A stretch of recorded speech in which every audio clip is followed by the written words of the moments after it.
नमस्कार, स्वागत है एक बार फिर से आप सभी का आपके अपने चैनल हनुमान सेवा परिवार में। आशा करते हैं कि प्रभु श्री हनुमान जी और परम पूज्य गुरुदेव बाबा नीम करोली महाराज जी आप सभी भक्तजनों पर असीम कृपा सदैव बनाए रखें।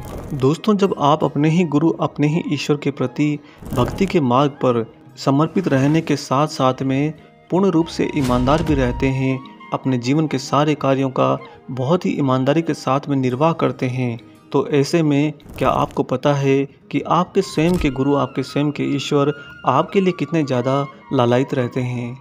और उसी भाव में आपके गुरु, आपके बाबा नीम करोली महाराज जी बिन बुलाए ही आपके पास में आ जाते हैं, क्योंकि कृपा निधान की कृपा कुछ ऐसी है कि बस हृदय की गहराइयों में नाप लेते हैं आपकी ईमानदारी, और उसकी सत्यता की पुष्टि हो जाने पर स्वयं ही आपके समक्ष प्रकट हो जाते हैं।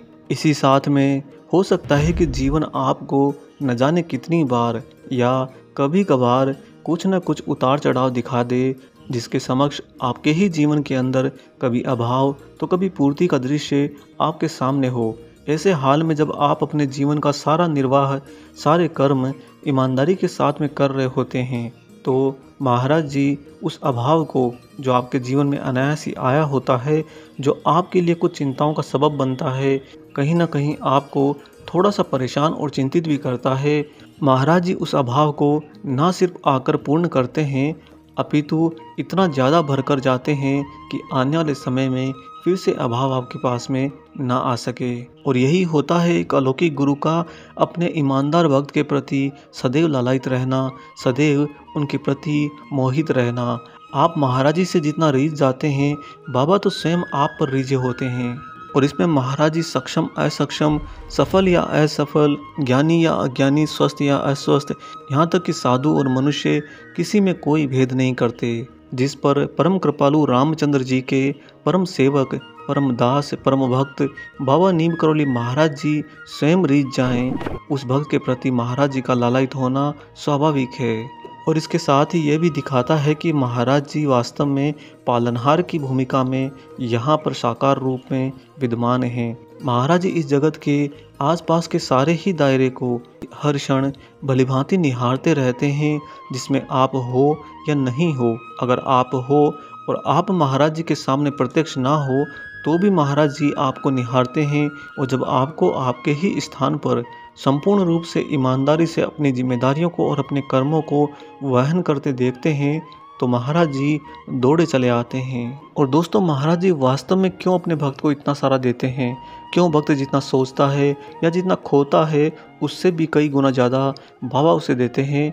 इसका मुख्य कारण है कि महाराज जी वास्तव में आपकी जीव आत्मा को जानते हैं। महाराज जी जानते हैं कि आपकी जो जीव आत्मा है, वो जब स्वतंत्र हो जाएगी तो कोई अभिलाषी नहीं रहेगी। उसकी सारी अभिलाषाएं, सारी इच्छाएं तो यहाँ पर बस इस माया ने खींचकर अपने ही पाश में बांध रखी हैं। अपने भक्तों के प्रति अनायास ही लालायित रहने वाले परम प्रभु श्री हरि, श्री रामचंद्र जी के बाद में अगर कोई दिखे हैं, तो बाबा नीम करोली महाराज जी। आज आपको महाराज जी का एक ऐसा दिव्य किस्सा सुनाते हैं, जहाँ पर बाबा स्वयं अपने भक्त के प्रति, उसी के ईमानदारी पूर्ण जीवन के प्रति स्वयं को रोक नहीं पाते, उस पर अपनी कृपा दृष्टि करने से। दोस्तों, आपने महाराज जी के वृंदावन आश्रम के बारे में तो सुना ही होगा। वृंदावन आश्रम जो कि स्वयं बाबा नीम करोली महाराज जी का समाधि स्थल भी है, और जो महाराज जी का वहाँ पर धाम है, मंदिर है, स्थान है, वो वृंदावन परिक्रमा मार्ग के ऊपर ही उपस्थित है। यह बात उस समय की है जब महाराज जी वृंदावन आश्रम में थे। वृंदावन परिक्रमा मार्ग पर महाराज जी के ही आश्रम के पास में स्वामी मोहानंद जी रहते थे। वे अपना आश्रम वहाँ पर बनवा रहे थे। तभी एक दिन उनके पास के सारे पैसे अचानक से चोरी चले गए। स्वामी मोहानंद जी इस बात से बहुत ज़्यादा परेशान हो गए, क्योंकि जिस मंदिर आश्रम का वह निर्माण करवा रहे थे, बनवा रहे थे, उस मंदिर आश्रम में काम करने वाले मजदूरों को मजदूरी चुकाने के लिए अब उनके पास में कोई पैसे नहीं थे। वे अंदर से चिंतित होने लगे कि ईश्वर की एक कैसी लीला हुई, ईश्वर का ही कार्य करने में क्या कहीं से स्वयं ईश्वर की ही बाधा हुई। ऐसी बातों ने मोहानंद जी को चित्त में घेर लिया था। समस्या यह भी थी कि मोहानंद जी कोई व्यापारी व्यवसायी नहीं थे या जो कोई सरकारी ओहदे पर काम करने वाले हों जिनके एक इशारे पर अगले ही क्षण पैसे की व्यवस्था सुचारू रूप से हो जाए। स्वामी जी तो स्वयं एक वैराग्य साधु थे, उनके पास माया का भला क्या काम। इसीलिए मुख्य समस्या हो गई कि पैसे अब आएंगे कहाँ से। यहाँ तक कि दोस्तों जिस दिन सारे पैसे उनके चोरी हुए, स्वामी मोहानंद जी के पास में भोजन का संकट भी गहरा गया। वे भूखे ही अपने आश्रम में बैठे थे कि तभी करुणावतार महाराज जी स्वयं उनके पास आ पहुँचे। स्वामी जी कुछ कहें इससे पूर्व ही बाबा ने अपने कंबल से गरम गरम पूड़ी और सब्जी निकाल कर उन्हें पहले भोजन कराया। स्वामी मोहानंद जी बाबा नीम करोली महाराज जी के ऐसे प्रेम से कृतार्थ हो गए और जब स्वामी जी ने भोजन पा लिया, उनकी भूख थोड़ी तृप्त हुई। इसके बाद स्वयं बाबा नीम करोली महाराज जी ने उनसे कहा कि अरे तेरे रुपए नहीं खोए हैं, जाकर जहाँ पर तू लेटा करता है अपना तकिया उठाकर देख, तू तो भूल गया था वहीं पर अपने पैसे रख कर। महाराज जी का बस इतना कहना था दोस्तों, तो दौड़कर स्वामी जी उस स्थान पर पहुँचे जहाँ पर वह विश्राम किया करते थे। मोहानंद जी ने तकिया उठाकर जो ही देखा तो वास्तव में वे चकित रह गए। उनके तकिए के नीचे उससे भी ज़्यादा रुपए रखे थे जितने उनके चोरी हुए थे। और यह कौन कर गया? वही कृपा निधान परम दयालु बाबा नीम करोली महाराज जी, जो वृंदावन में तो थे लेकिन उनकी दिव्य दृष्टि तो हर दिशा के अंदर, चहुमुखी की दिशा के अंदर सूर्य की किरणों की भांति हर एक भक्त को देखती रहती हैं कि वह अपने जीवन में वास्तव में किस सत्यता के मार्ग पर चल रहा है।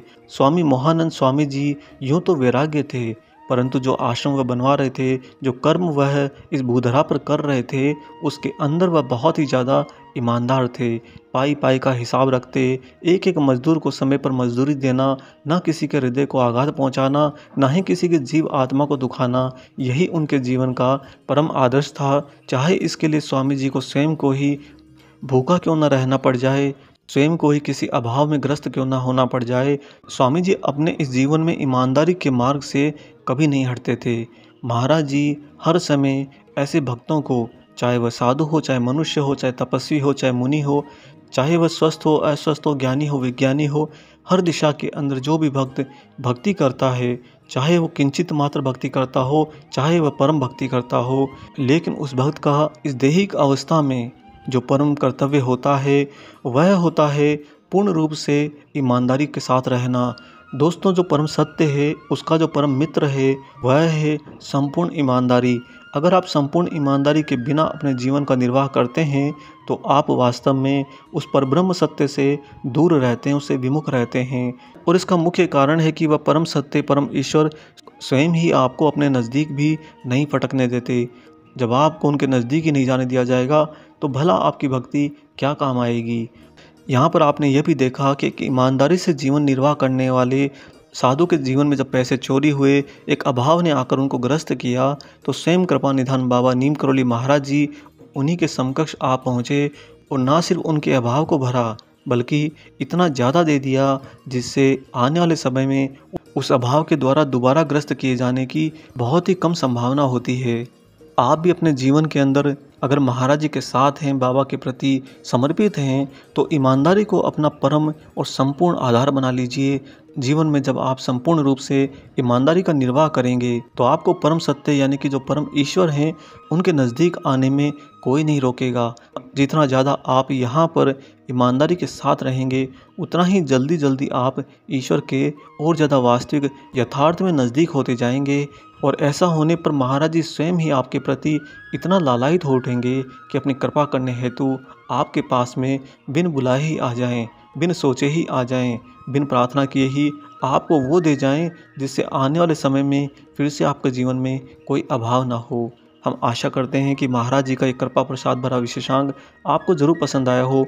वीडियो अगर अच्छा लगा है तो जाने से पहले इसे लाइक कर दीजिए और अगर आप चैनल पर नए हैं तो चैनल को भी सब्सक्राइब कर लीजिए। मिलेंगे दोस्तों बहुत जल्दी ही एक और ऐसे ही दिव्य अंक के साथ।